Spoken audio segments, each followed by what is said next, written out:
Assalamualaikum para pendengar yang masih terjaga entah malam atau siang. Atau mungkin malah kebalik karena begadang kebanyakan nonton video horor. Tenang saja, cerita kali ini bukan untuk menakut-nakuti, walau ya mungkin setelah ini kalian bakal mikir dua kali kalau ada yang ketuk pintu tengah malam. Katanya kisah ini pernah terjadi di salah satu wilayah Indonesia.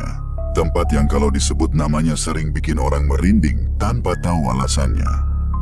Narator membawa pendengar ke pinggiran sebuah kota kecil di kaki gunung. Pagi berhias kabut tipis, malam diselimuti sunyi. Pepohonan tinggi menghalangi cahaya bulan, dan angin selalu membawa bau tanah basah. Di sebuah rumah sederhana di ujung desa itulah tinggal seorang pria bernama Hasan. Hidupnya lurus, sederhana, dan belakangan ini ia sedang mencari arti hidup setelah kehilangan pekerjaan. Rumahnya kecil tapi hangat, tempat ia sering merenung ditemani suara jangkrik. Pada malam itu, sekitar pukul 11, ketika Hasan baru saja menutup mushaf yang ia baca, terdengar suara ketukan pelan di pintu depan. Awalnya Hasan mengira itu angin atau hewan, namun ketukan itu berirama, seperti seseorang yang sangat lemah meminta izin masuk. Ketika ia membuka pintu, seorang pria muncul, berdiri gemetar. Tubuhnya kurus, wajahnya pucat, matanya seperti menyimpan ketakutan berlapis-lapis. Hasan terkejut. "Samsul? Astaga, kamu kemana saja 7 tahun ini?" Samsul menatapnya dengan mata berkaca-kaca. "Hasan, tolong, aku butuh bantuanmu. Aku harus keluar, mereka akan menjemputku." "Siapa yang mau menjemput?" Samsul menelan ludah, suaranya bergetar. "Jin, dari kampung itu." Narator menggambarkan suasana rumah yang tiba-tiba berubah dingin. Bayangan dari pekarangan bergerak seperti ada sosok yang memperhatikan. Hasan merasakan firasat buruk, namun lebih kuat dari itu adalah rasa persahabatannya. Dan malam panjang pun dimulai, ketika seorang sahabat datang membawa ketakutan dari dunia lain. Hasan mempersilakan Samsul duduk. Meski pria itu tampak terus menoleh ke jendela, seolah ada sesuatu yang menguntitnya. Hasan menyiapkan segelas air hangat, lalu duduk di hadapannya. Lampu ruang tamu berkelip sebentar, membuat suasana semakin tegang. "Sekarang ceritakan semuanya," kata Hasan pelan. 7 tahun menghilang, tiba-tiba datang dalam kondisi begini. Ada apa sebenarnya? Samsul memejamkan mata. "Aku dulu pergi bertapa. Bukan bertapa nyari kesaktian aneh, tapi benar-benar ingin menenangkan diri. Waktu itu hidupku berantakan. Aku butuh tempat jauh dari semua orang." Dia menarik napas panjang. "Aku masuk ke dalam hutan di pegunungan sebelah barat. Katanya ada tempat sunyi buat menenangkan hati. 3 hari aku tinggal di sana. Lalu malam keempat, aku dengar azan." Hasan mengernyit. "Azan? Di tengah hutan?" "Itu dia." Suaranya merdu, panjang, dan seperti datang dari segala arah. Aku mengikuti suara itu, berharap ketemu mushola atau perkampungan warga. Tapi yang kutemukan bukan tempat manusia. Samsul mulai berkeringat. Suaranya gemetar, tapi ia tetap melanjutkan. "Aku sampai di sebuah kampung yang aneh. Rumah-rumahnya seperti rumah kayu zaman dulu, tapi terawat rapi. Lampunya redup. Warnanya kekuningan seperti lampu minyak. Penduduknya memakai jubah putih. Mereka tersenyum ramah. Tapi tatapan mereka bukan tatapan manusia. Bukan menilai tubuhku, tapi seperti menilai isi dadaku." Hasan merasakan bulu kuduknya berdiri. "Aku diberi makan, diberi tempat istirahat. Mereka tidak kasar, justru terlalu ramah. Sampai akhirnya aku memahami bahwa mereka itu jin. Jin Muslim. Mereka sholat, membaca Al-Quran, tapi aturan mereka beda dengan manusia. Salah satu aturan yang paling penting adalah siapapun yang masuk tanpa izin harus tinggal dan mengabdi sampai dia menemukan penggantinya." Hasan tercekat. "Lalu kamu bagaimana bisa keluar?" "Itu dia masalahnya," jawab Samsul lirih. "Aku tidak seharusnya keluar. Aku kabur. Aku tak kuat hidup di sana. Aku ingin pulang, ingin jadi manusia biasa lagi." Ia memandang Hasan dengan ketakutan nyata. Tapi mereka tidak membiarkan. Mereka mengejarku sampai ke dunia manusia. Hari ini mereka hampir mendapatkanku. Aku lari ke sini karena cuma kamu satu-satunya sahabat yang dulu bilang kalau aku tersesat, kamu bakal jemput aku. Di luar, terdengar suara ranting patah, membuat keduanya menoleh bersamaan. Narator menegaskan, batas antara kedua dunia mulai melemah malam itu. Hasan menatap Samsul lama. Ruang tamu terasa semakin mengecil, seakan dinding bergerak mendekat. Angin malam menggesek genteng, membuat suara-suara samar yang mudah disalahartikan sebagai langkah kaki. Hasan berusaha menjaga akalnya tetap jernih. Samsul, apa kamu yakin ini bukan halusinasi? Kamu tahu sendiri, 7 tahun itu waktu yang panjang. Mungkin kamu kecapekan, atau sempat tersesat parah sampai pikirannya terganggu. Tanya Hasan, meski ia sendiri tidak yakin dengan kata-katanya. Samsul menggeleng cepat, matanya melebar ketakutan. Hasan, kamu pikir aku mau terlihat seperti orang gila? Aku kabur nyaris mati. Aku melihat mereka mengejarku. Mereka tidak butuh jalan, tidak butuh cahaya. Mereka tahu aku hendak pulang ke dunia manusia. Hasan ingin percaya, tapi logikanya memberontak. Ia berdiri dan berjalan ke jendela. Dari balik tirai, ia melihat pekarangan gelap.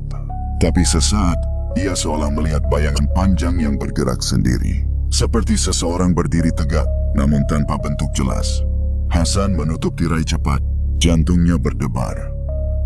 Hasan, tolong aku, suara Samsul parau. Kalau mereka menemukan aku di sini, mereka akan menyeretku kembali. Dan kamu mungkin ikut terseret karena sudah melihat mereka. Kata-kata itu mengguncang batin Hasan. Dia kembali duduk, namun kini lebih dekat ke sahabatnya itu. Jadi, kamu mau aku apa? Kamu mau aku ikut kembali ke kampung itu? Tidak, aku tidak mau kamu jadi penggantiku, jawab Samsul keras, lalu menunduk. Aku cuma butuh bantuan.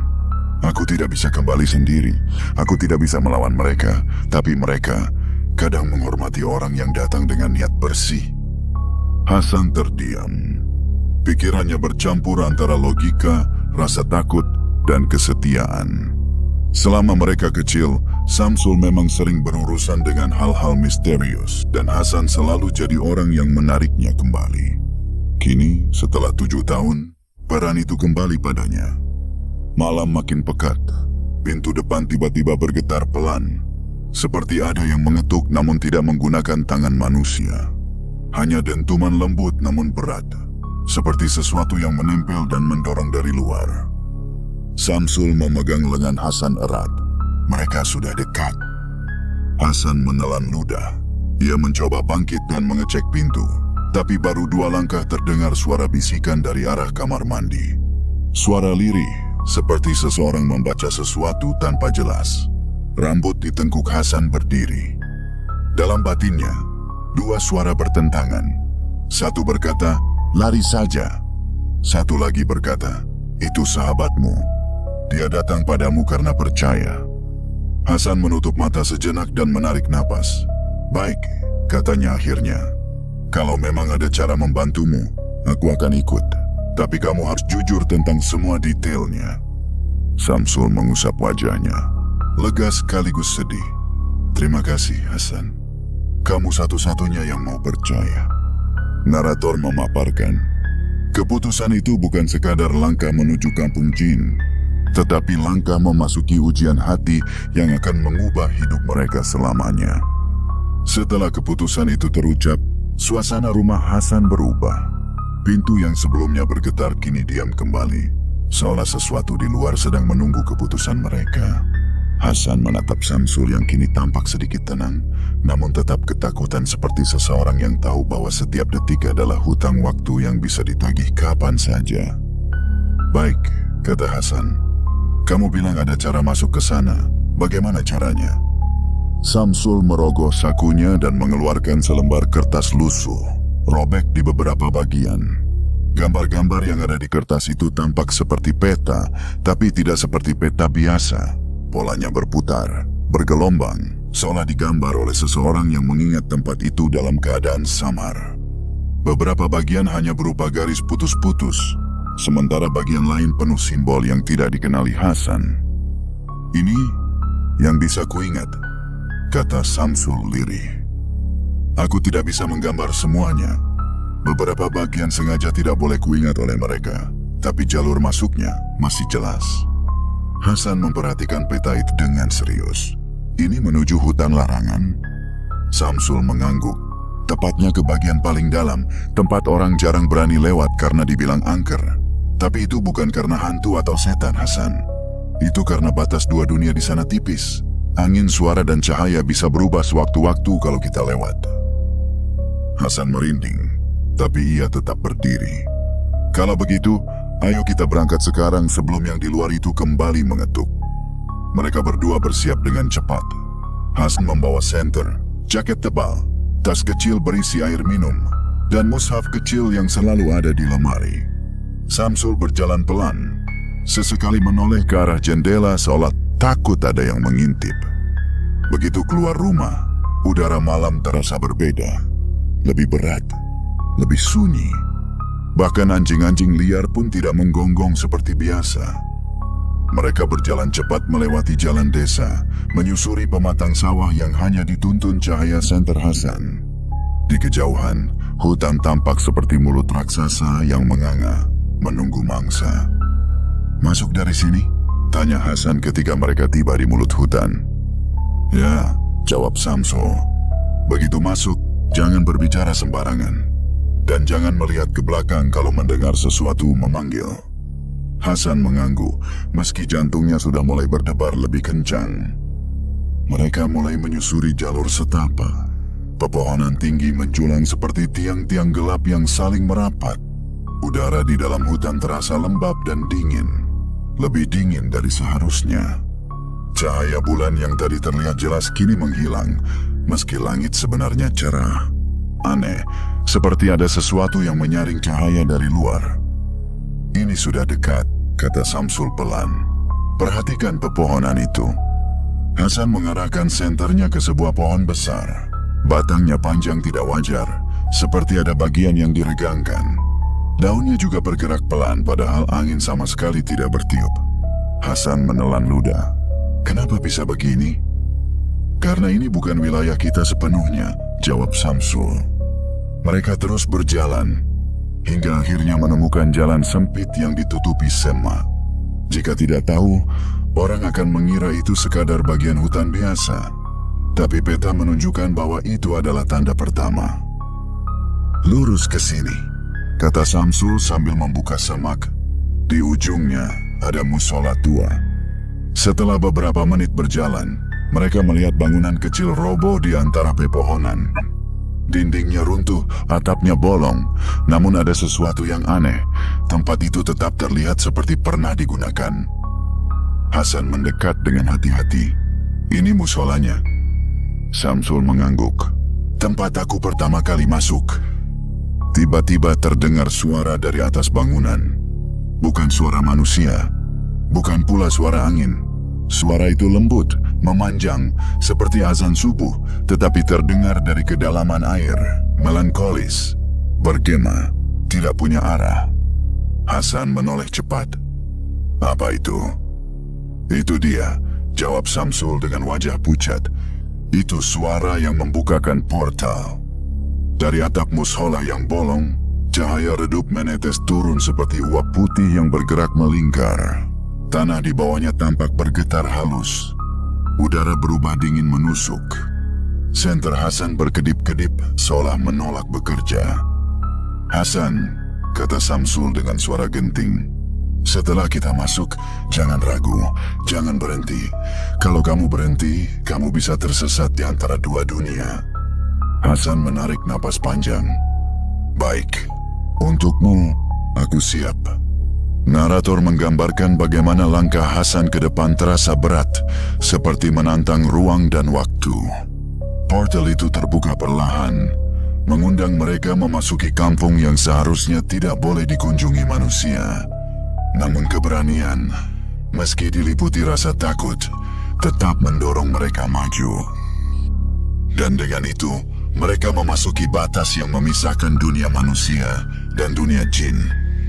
Begitu kaki Hasan menembus cahaya putih itu, dunia di sekelilingnya langsung berubah.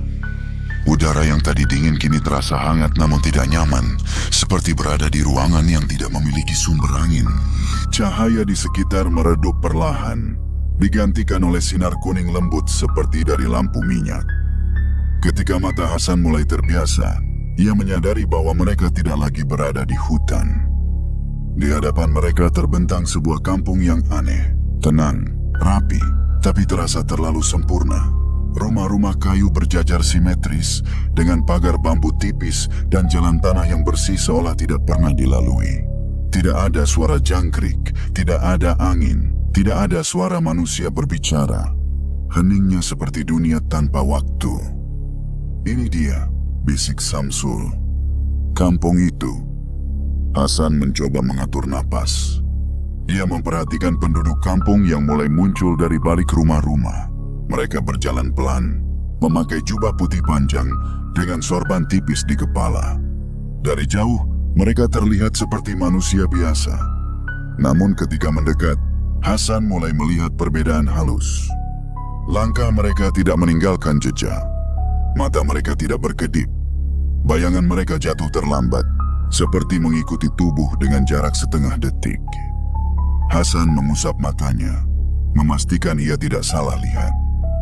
Namun semakin lama ia memperhatikan, semakin jelas keanehan itu. "Hasan," bisik Samsul, "jangan tatap mereka terlalu lama. Mereka tidak suka dipelajari." Beberapa penghuni kampung tersenyum ramah, namun senyum itu terasa penuh penilaian. Seolah mereka melihat jauh ke dalam hati Hasan. Bukan senyum keramahan biasa, melainkan senyum makhluk yang mengetahui dosa dan niat seseorang sejak pertama kali menatapnya. Tiba-tiba dari ujung jalan, seorang pria menjulang mengenakan jubah biru keperakan berjalan perlahan menuju mereka. Tubuhnya tegap, wajahnya tenang, sorot matanya tajam tapi tidak jahat.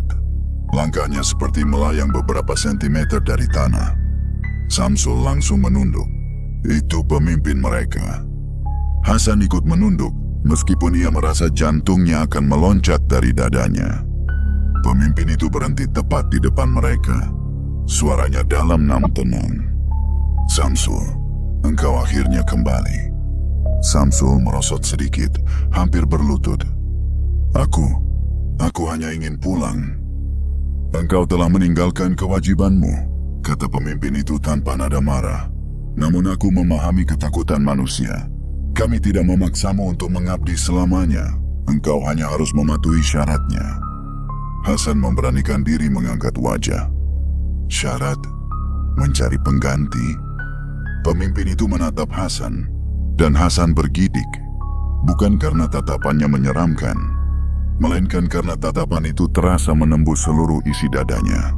"Engkau datang dengan hati yang ingin menolong. Engkau tidak bisa menjadi pengganti. Niatanmu bukan tersesat, melainkan menyelamatkan. Dan bagi kami, itu berbeda." Hasan mengangguk, meski ia sendiri tidak sepenuhnya paham. Samsul menunduk dalam. "Kalau begitu, apa aku harus kembali mengabdi?" Pemimpin itu menggeleng. "Tidak selalu begitu. Ada syarat lain." Hasan menelan ludah. "Syarat apa?" "Tunjukkan hatimu lebih terang dari ketakutanmu," jawab pemimpin itu. "Jika salah satu dari kalian dapat melakukannya, maka Samsul bebas dari keterikatan kampung ini." Hasan menatap Samsul yang tampak hampir pingsan ketakutan. Ia kemudian menatap pemimpin jin itu. "Bagaimana caranya?" Sebelum pemimpin itu menjawab, suasana kampung berubah. Cahaya kuning menjadi gelap kebiruan. Angin dingin mulai bertiup meskipun sebelumnya kampung itu hening tanpa udara bergerak. Para jin mulai menjauh, memberi ruang di tengah lapangan tanah. Pemimpin itu mengangkat tangannya, dan tanah di depan mereka bergetar. Dari dalam tanah, cahaya putih naik seperti kabut yang berputar, lalu membentuk 3 jalur yang berbeda, seperti sebuah persimpangan.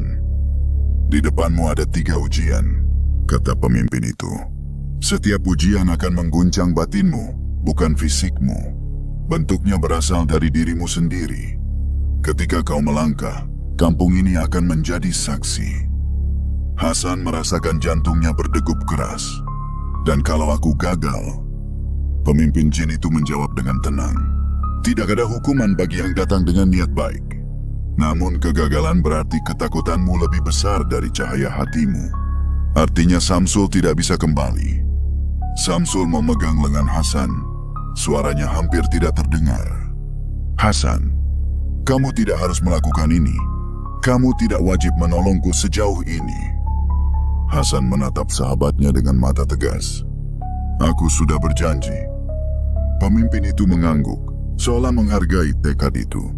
Kalau begitu bersiaplah. Jalan ini bukan milik manusia, bukan milik jin. Jalan ini milik hati yang ingin diuji. Hasan berdiri di tengah lapangan, menatap 3 jalur bercahaya yang bergerak seperti mengundang. Dalam diam, ia berdoa, memohon kekuatan. Ia sadar satu hal, sejak ia melangkah ke kampung ini, tidak ada jalan kembali kecuali melalui keberanian. Narator menegaskan, perjalanan spiritual ini akan menjadi salah satu ujian terbesar dalam hidup Hasan. Dan hanya cahaya hatinya yang bisa memandu langkah di tempat yang tidak mengenal waktu. Hasan berdiri di tengah lapangan itu, menatap 3 jalur bercahaya yang kini bergerak pelan seolah bernapas.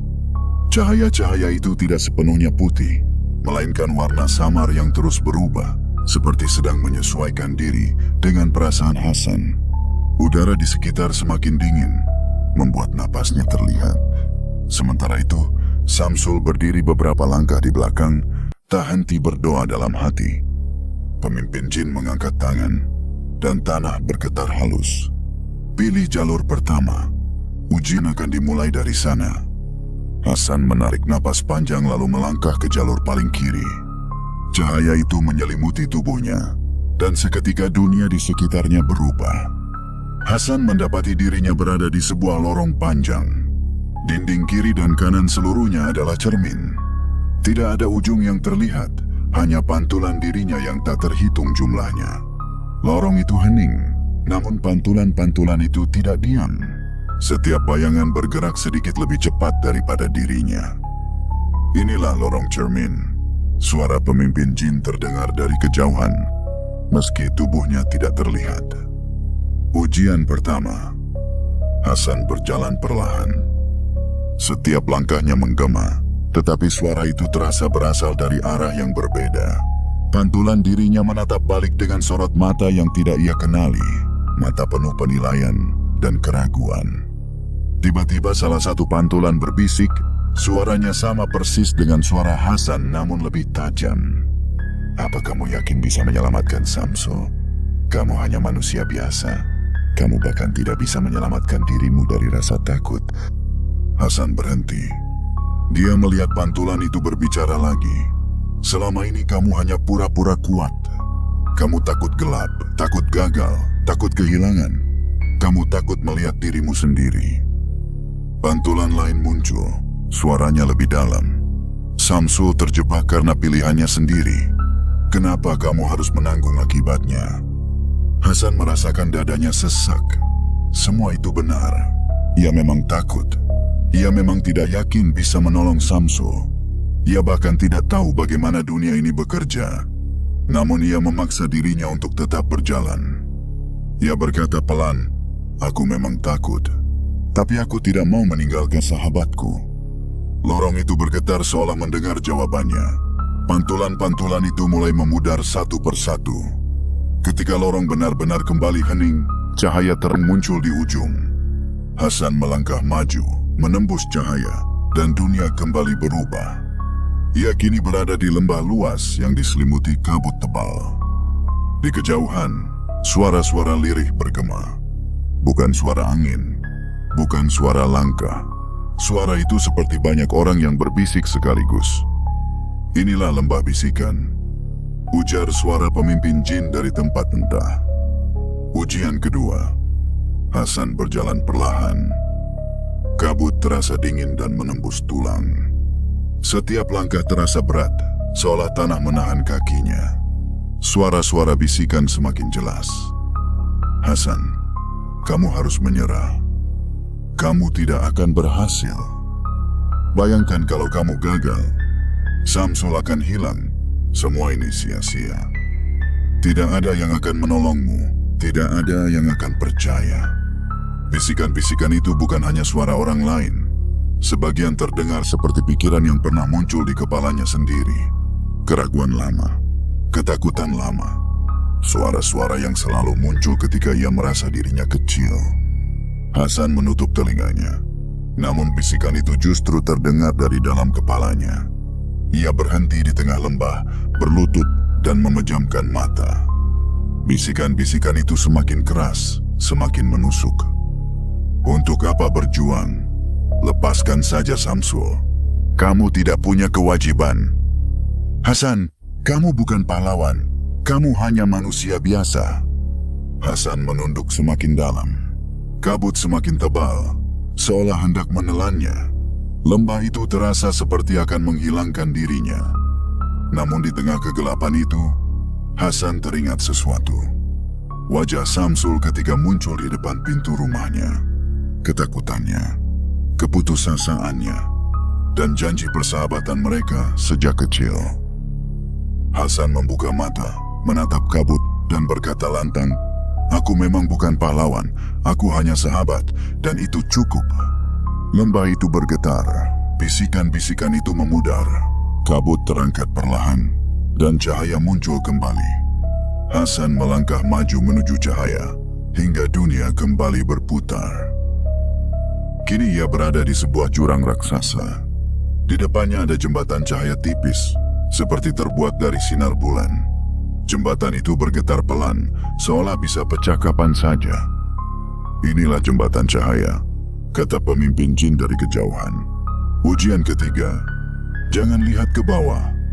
Hasan mengangguk walau tidak bisa melihat siapapun. Ia melangkah ke jembatan itu.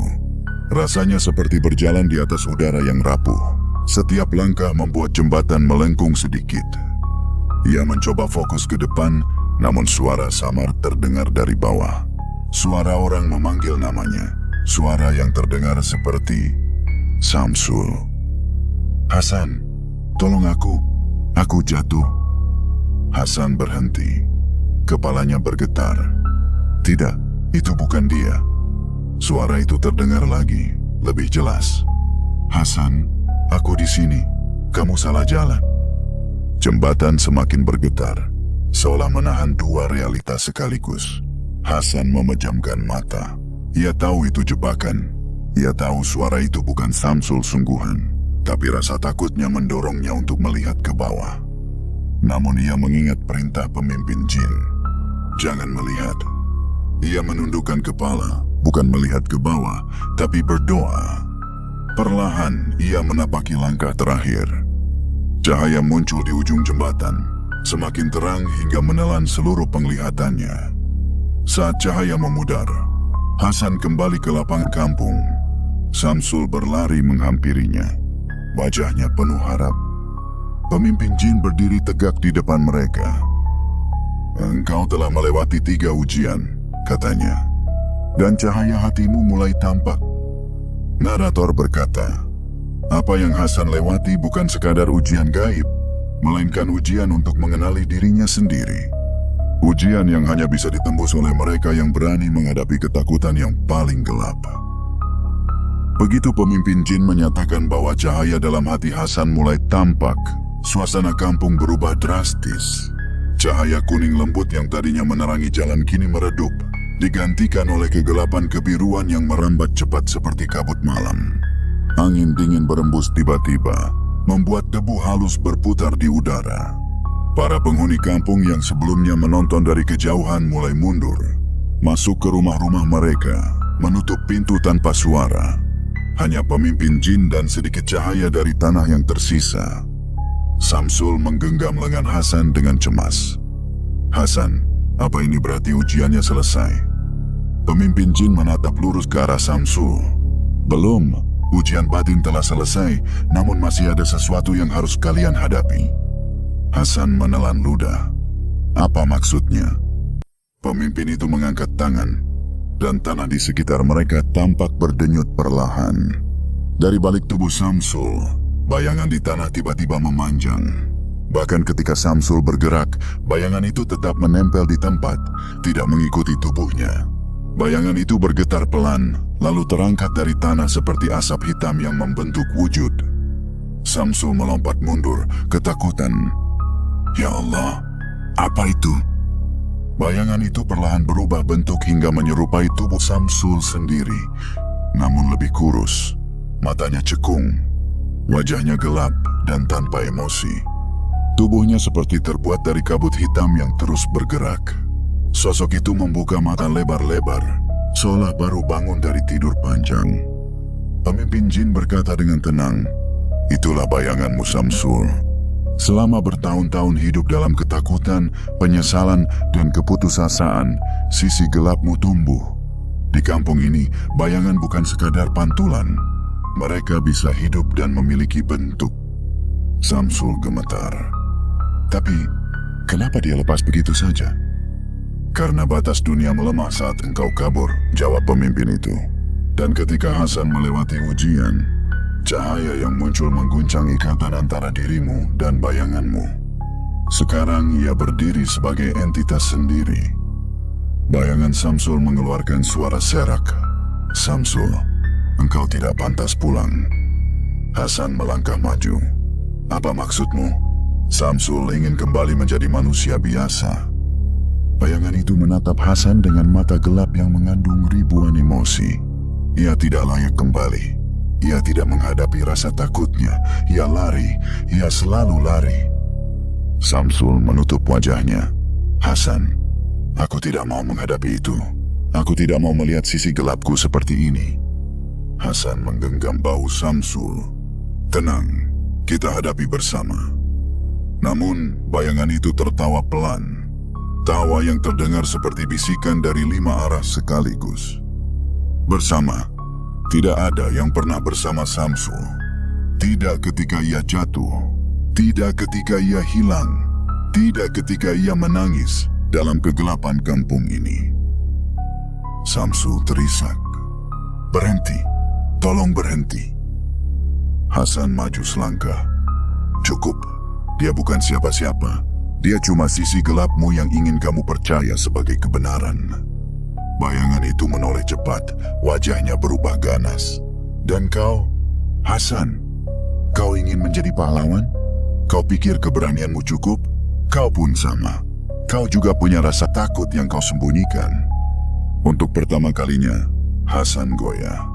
Kata-kata itu menusuknya karena benar. Ia bukan orang paling berani. Banyak malam ia dihantui ketakutan sendiri. Namun ia tidak datang ke kampung ini untuk menjadi pahlawan. Ia datang karena janji. Hasan menggeleng. "Aku tidak sempurna, tapi aku tidak datang untuk melarikan diri." Bayangan itu maju, tubuhnya bergerak seperti asap. "Kalau begitu, biar aku tunjukkan siapa sebenarnya Samsul." Tanah bergetar, dan bayangan itu berubah bentuk. Bukan lagi menyerupai Samsul, melainkan menyerupai makhluk tinggi dengan wajah gelap dan mata putih menyala. Sosok itu membesar hingga 2 kali ukuran manusia. Tubuhnya seperti kabut hitam pekat yang terus bergerak seolah hidup. Samsul jatuh berlutut. "Hasan, aku tidak kuat. Aku tidak bisa menghadapi itu." Hasan memegang pundaknya. "Samsul, dengar aku. Itu bukan makhluk asing. Itu sisi dalam dirimu. Dan kamu harus mengakuinya sebelum bisa mengalahkannya." Bayangan itu mengangkat tangan, dan angin dingin menghantam keduanya. Hasan terdorong beberapa langkah, hampir jatuh. Tubuh bayangan itu bergerak cepat, mendekati Samsul. "Engkau milikku," bisiknya. Hasan bangkit cepat dan berdiri di antara mereka. "Kalau mau ambil Samsul, lewat aku dulu." Bayangan itu tertawa. "Engkau tidak bisa sentuh aku, manusia." Hasan tidak menjawab. Ia hanya menutup mata dan mengingat semua ujian yang baru saja ia lalui. Lorong cermin, lembah bisikan, jembatan cahaya, semua itu bukan sekadar tantangan. Mereka adalah cermin dari dirinya sendiri. Ketakutannya, ragu-ragunya, dan keberaniannya. Hasan membuka mata. "Memang aku tidak bisa melawanmu dengan fisik," katanya pelan. "Tapi aku bisa melawanmu dengan niat." Ia mengangkat tangannya seperti refleks, dan sesuatu terjadi. Dari telapak tangan Hasan, cahaya lembut muncul. Cahaya yang sama seperti di ujian terakhir. Cahaya itu tidak menyilaukan, tetapi hangat, tenang, dan kuat. Cahaya itu seperti denyut tekad yang berubah menjadi wujud. Bayangan itu menyeringai. Cahaya itu tidak cukup untuk mengalahkanku. Hasan menjawab dengan suara mantap. "Cahaya ini bukan untuk mengalahkanmu. Ini untuk mengingatkan Samsul siapa dirinya." Samsul menatap cahaya itu dengan mata berair. "Hasan, ya dan ya nitam ya." Cahaya dari tangan Hasan tidak menyerang bayangan itu. Sebaliknya, cahaya itu bergerak menuju Samsul. Menyatu pelan ke dalam dadanya, seolah menyalakan kembali sesuatu yang lama padam. Samsul mulai bersinar samar. Ia berdiri perlahan, meski tubuhnya gemetar. "Bayangan, aku bukan milikmu." Bayangan itu berteriak marah. "Engkau milikku. Semua ketakutanmu, semua kelemahanmu, semua pilihan cerobohmu, semuanya milikku." Samsul menggeleng dengan air mata mengalir. "Tidak, itu bagian dari masa laluku, tapi bukan siapa aku sebenarnya." Cahaya yang menyelimuti tubuh Samsul semakin terang. Ia melangkah maju, menyentuh dada bayangannya sendiri. Bayangan itu menjerit, tubuhnya bergetar, berubah bentuk, berusaha menyingkir. Hasan berdiri siap membantu, namun ia tahu ini pertempuran antara Samsul dan dirinya sendiri. Samsul berkata dengan suara gemetar tapi tegas, "Aku bukan pengecut. Aku bukan orang yang mau lari selamanya. Hari ini, aku memilih untuk pulang." Bayangan itu merontak keras, tubuhnya pecah menjadi serpihan asap hitam. Namun setiap serpihan yang pecah disinari cahaya dari tubuh Samsul hingga lenyap. Jeritannya memudar perlahan, berubah menjadi angin malam. Akhirnya, bayangan itu menghilang sepenuhnya. Samsul jatuh berlutut, terengah-engah, tapi wajahnya lega. Hasan berlari mendekat dan memeluknya. "Kamu berhasil," kata Hasan sambil menepuk bahunya. Pemimpin jin berjalan mendekat, matanya menunjukkan kekaguman. "Samsul, engkau akhirnya mengakui sisi gelapmu dan memilih untuk tidak tenggelam di dalamnya. Itulah yang membuatmu layak kembali." Hasan membantu Samsul berdiri. "Apa itu berarti Samsul bebas?" Pemimpin jin mengangguk. "Ujian ini bukan sekadar untuk Hasan. Ini untuk kalian berdua. Dan akhirnya, kalian berhasil." Narator menutup bagian ini dengan kalimat, "Pertempuran terbesar dalam hidup manusia bukan melawan makhluk asing, tetapi melawan bagian dirinya yang ia takut untuk hadapi." Dan malam itu, di kampung jin, dua sahabat akhirnya menemukan keberanian untuk menyinari kegelapan di dalam diri masing-masing. Setelah bayangan itu lenyap sepenuhnya, kampung jin yang sebelumnya gelap bergemuruh tiba-tiba berubah suasananya. Cahaya kebiruan yang menyesakkan perlahan memudar, dan warna kuning hangat kembali mengisi langit di atas desa. Namun kali ini, cahaya itu terasa berbeda, lebih lembut, lebih manusiawi. Seolah kampung itu sendiri bernapas lega. Para penghuni jin mulai keluar dari rumah mereka, berjalan pelan, menatap Hasan dan Samsul dengan penuh rasa hormat. Samsul masih terduduk di atas tanah. Wajahnya pucat namun matanya lebih hidup daripada sejak pertama kali ia muncul di depan pintu rumah Hasan. Hasan berada di sampingnya, menopangnya agar tidak jatuh lagi. Pemimpin jin melangkah maju.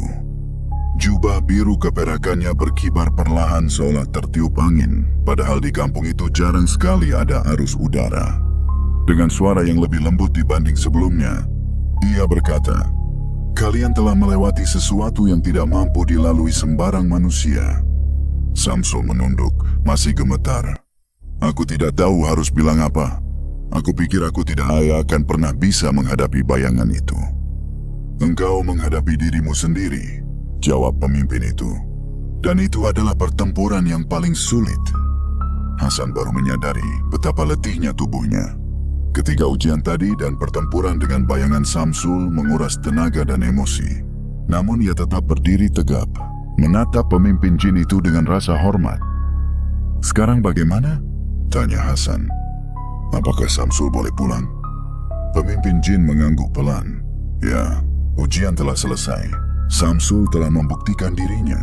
Dan engkau Hasan, engkau membuktikan bahwa manusia yang datang dengan niat suci memiliki kekuatan yang bahkan jin pun harus hormati.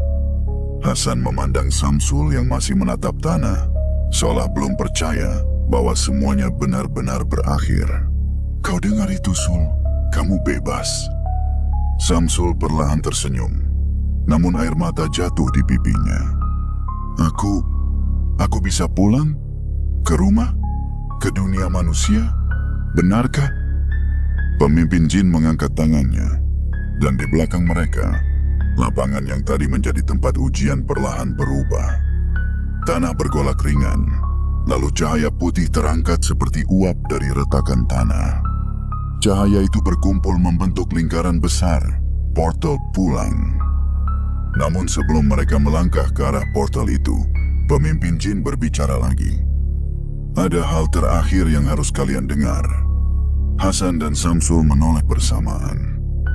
Manusia dan jin sama-sama makhluk ciptaan dengan jalannya masing-masing, ujar pemimpin itu. Kami tidak memusuhi manusia.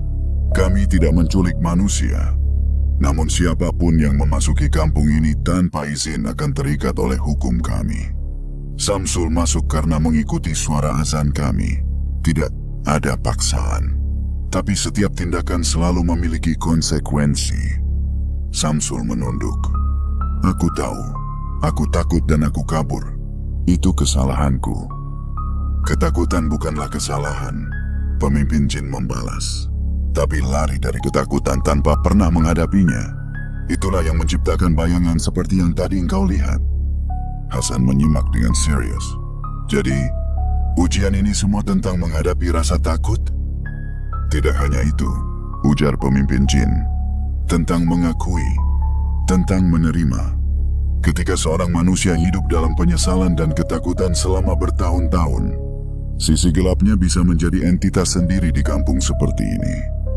Jika tidak ditangani, sisi itu bisa menguasai jiwa pemiliknya. Samsul mengangguk pelan. Aku benar-benar berterima kasih karena kalian tidak menghukumku meski aku kabur. Pemimpin jin tersenyum tipis. Kami tidak menghukum, kami menjaga keseimbangan. Dan engkau telah mencapai titik seimbang itu kembali. Hasan bertanya dengan hati-hati, bagaimana dengan portal ini? Apakah setelah kami keluar, Samsul akan aman? Pemimpin jin mengangguk. Portal ini adalah pintu terakhir. Setelah kalian melewatinya, kampung ini akan menutup diri dari dunia manusia. Samsul tidak akan lagi terikat dengan kami. Tidak ada jin yang akan mengejarnya. Samsul menghela napas lega, seolah beban 7 tahun terakhir baru saja terangkat dari bahunya. Namun pemimpin jin melanjutkan, tetapi ingatlah satu hal Samsul, cahaya yang kini engkau miliki hanya akan tetap hidup jika engkau menjaganya. Dunia manusia penuh godaan dan keraguan. Jika engkau kembali larut dalam ketakutan yang sama, bayangan baru bisa terbentuk. Samsul mengangguk lebih mantap. Aku akan ingat itu. Pemimpin jin kemudian kembali menatap Hasan. Dan engkau Hasan, engkau adalah sahabat yang jarang dimiliki manusia lain. Kesetiaanmu adalah cahaya itu sendiri. Karena itu, dunia manusia beruntung memilikimu. Hasan tidak tahu harus menjawab apa. Ia hanya menunduk hormat. Saya hanya melakukan apa yang seharusnya dilakukan seorang sahabat. Pemimpin jin memberi isyarat agar mereka mengikuti. Mereka berjalan perlahan menuju portal. Para jin di sekitar mulai menunduk sebagai bentuk penghormatan. Hasan merasakan sesuatu yang tidak pernah ia rasakan sebelumnya. Rasa diterima oleh makhluk di luar batas dunia manusia. Ketika mereka mendekati portal, cahaya putih itu menjadi semakin terang. Udara terasa lebih hangat, seperti ada dua dunia yang saling bersentuhan. Di saat itu, pemimpin jin mengucapkan kalimat penutup. Ketakutan adalah pintu, katanya perlahan. Keberanian adalah kunci. Selama hati kalian memilih cahaya, tidak ada kegelapan yang dapat menguasai. Hasan memejamkan mata sejenak, menyerap kata-kata itu. Terima kasih, katanya tulus. Samsul ikut membungkuk hormat. Terima kasih atas kesempatan dan pelajarannya. Pemimpin jin mengangguk satu kali. Selamat jalan, wahai manusia. Hasan menggenggam lengan Samsul, dan bersama-sama mereka melangkah masuk ke portal. Cahaya putih itu menyelimuti tubuh mereka, membuat segala bentuk dan suara di sekitar menghilang. Rasanya seperti melewati kabut tebal yang menghapus seluruh beban tubuh. Untuk sesaat, Hasan merasakan dirinya melayang tanpa arah. Tidak ada waktu, tidak ada ruang. Hanya cahaya tenang yang memandunya. Ketika cahaya itu mereda, mereka tiba-tiba berdiri kembali di musola tua yang roboh, tempat awal mereka memasuki dunia jin. Udara malam terasa lembab seperti sebelumnya, tapi kini suasananya berbeda. Angin kembali berhembus, jangkrik kembali bersuara, dunia manusia kembali memeluk mereka. Samsul memandang sekitar dengan mata berkaca-kaca. Hasan, kita sudah pulang. Hasan tersenyum, meski tubuhnya terasa sangat lelah. Iya, kita sudah kembali. Mereka berjalan keluar dari mushola tua itu. Malam kini tampak lebih biasa, lebih manusiawi. Tidak ada cahaya aneh, tidak ada suara mistis, tidak ada bayangan yang mengikuti. Hanya malam yang sunyi, ditemani bulan di atas awan tipis. Namun ketika mereka menapaki jalan hutan, Hasan merasakan tubuhnya melemah. Sementara itu Samsul juga terlihat seperti kehilangan banyak tenaga, seolah perjalanan pulang menguras energi terakhir yang mereka miliki. Hasan, badanku berat sekali, kata Samsul sambil memijat dahinya. Wajar, jawab Hasan. Kita baru saja melewati sesuatu yang orang biasa tidak akan percaya. Samsul tersenyum tipis. Aku pun kadang tak percaya kalau semua ini nyata. Hasan menatap sahabatnya dengan tenang. Yang penting kita hidup, kita kembali, kamu bebas. Dalam perjalanan keluar hutan, mereka sesekali berhenti untuk menarik napas. Menyusuri jalan berbatu, melewati pepohonan yang kini terasa seperti pepohonan biasa. Tidak lagi memanjang aneh seperti sebelumnya. Matahari mulai naik perlahan dari balik gunung, menandakan hari baru telah datang. Ketika mereka tiba di batas desa, Samsul berhenti dan menatap Hasan. Terima kasih untuk semuanya. Kalau tidak ada kamu, aku mungkin tidak akan pernah kembali. Hasan menepuk bahunya. Kamu yang berjuang melawan bayangan itu. Aku cuma membantu sedikit. Namun Samsul menggeleng serius. Tidak, tanpa kamu, aku tidak akan punya keberanian sedikit pun. Hasan tersenyum kecil. Kalau begitu, ayo kita mulai hidup baru. Narator menegaskan, perjalanan itu tidak hanya mengembalikan mereka ke dunia manusia, tetapi mengembalikan mereka pada diri mereka sendiri. Portal telah tertutup selamanya. Namun pelajaran yang mereka bawa akan tetap menjadi cahaya yang membimbing jalan pulang, tidak peduli seberapa gelap dunia bisa menjadi. Pagi itu desa mulai ramai ketika Hasan dan Samsul berjalan pulang menyusuri jalan setapak yang mengarah ke kampung. Matahari belum naik sepenuhnya, namun sinarnya sudah cukup untuk menghangatkan tubuh mereka yang masih terasa begitu letih. Bukan hanya tubuh, tapi juga hati dan pikiran mereka. Ketika akhirnya mereka tiba di depan rumah Hasan, keduanya berhenti sejenak, menatap bangunan itu seperti menatap rumah setelah perjalanan jauh yang hampir merenggut nyawa. Hasan membuka pintu, dan udara rumah yang sederhana itu menyambut mereka. Tidak ada suara bisikan, tidak ada bayangan aneh, tidak ada ketukan misterius. Hanya keheningan tenang yang membuat dada terasa lapang. Samsul duduk di kursi kayu, menatap sekeliling dengan mata yang terlihat jauh lebih hidup daripada sebelumnya. "Hasan, rasanya seperti mimpi," katanya lirih. "Semua itu, kampung itu, ujian itu, apa benar kita baru saja melewatinya?" Hasan tersenyum tipis. "Kalau mimpi, capeknya tidak akan terasa begini." Keduanya tertawa pelan, tawa yang mengandung rasa lega, rasa yang hanya muncul ketika seseorang berhasil melewati sesuatu yang nyaris menghancurkan mereka. Beberapa hari setelah kejadian itu, Samsul mulai kembali menata kehidupannya.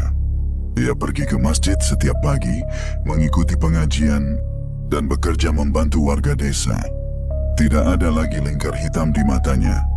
Tidak ada lagi gelisah berlebihan setiap kali mendengar suara angin. Ia terlihat seperti manusia yang menemukan arah hidupnya kembali. Hasan juga berubah. Ia tidak lagi merasa tersesat dalam pencarian makna hidup. Pengalaman di kampung jin itu mengajarinya sesuatu yang selama ini ia cari tanpa sadar. Keberanian sejati bukanlah tidak merasa takut, tetapi tetap melangkah meski takut. Suatu sore, keduanya duduk di tepi sawah, menikmati angin lembut yang melintas. Matahari mulai turun, menghadirkan langit jingga yang luas. Samsul berkata, "Hasan, aku sering berpikir, kalau saja malam itu aku tidak datang ke rumahmu. Kalau kamu menolak, mungkin aku akan hilang selamanya." Hasan menghela napas pelan. "Sul, kamu datang karena percaya padaku. Itu saja sudah cukup alasan buat aku membantu. Lagi pula, manusia itu memang saling dititipkan. Kalau bukan kita yang menolong teman kita, siapa lagi?" Samsul tersenyum. Matanya berkaca-kaca. "Aku tidak akan lupa apapun dari semua ini." Hasan menepuk bahunya. "Yang penting kamu jangan kembali ke hutan cari azan aneh lagi." Samsul tertawa keras. Kali ini benar-benar dari hati. Tidak. Cukup sekali seumur hidup. Hari demi hari, kehidupan mereka berjalan seperti biasa. Tidak ada lagi gangguan dari dunia lain. Kampung jin telah menutup diri, dan masa lalu Samsul telah dihapus oleh keberanian yang ia temukan bersama sahabatnya. Narator menutup cerita dengan refleksi yang sederhana, namun dalam. Dunia manusia dan dunia jin mungkin terpisah oleh batas yang tidak terlihat. Namun batas yang lebih kuat adalah batas dalam hati manusia. Kegelapan akan selalu ada, baik dari luar maupun dari dalam diri. Tapi manusia selalu punya pilihan, melarikan diri, atau menyalakan cahaya. Dan malam ketika dua sahabat itu berjalan kembali dari kampung di antara dua dunia, mereka membuktikan satu hal yang tidak bisa dipatahkan waktu, bahwa keberanian dan persahabatan mampu menuntun manusia pulang. Bahkan dari tempat yang seharusnya tidak pernah mereka masuki.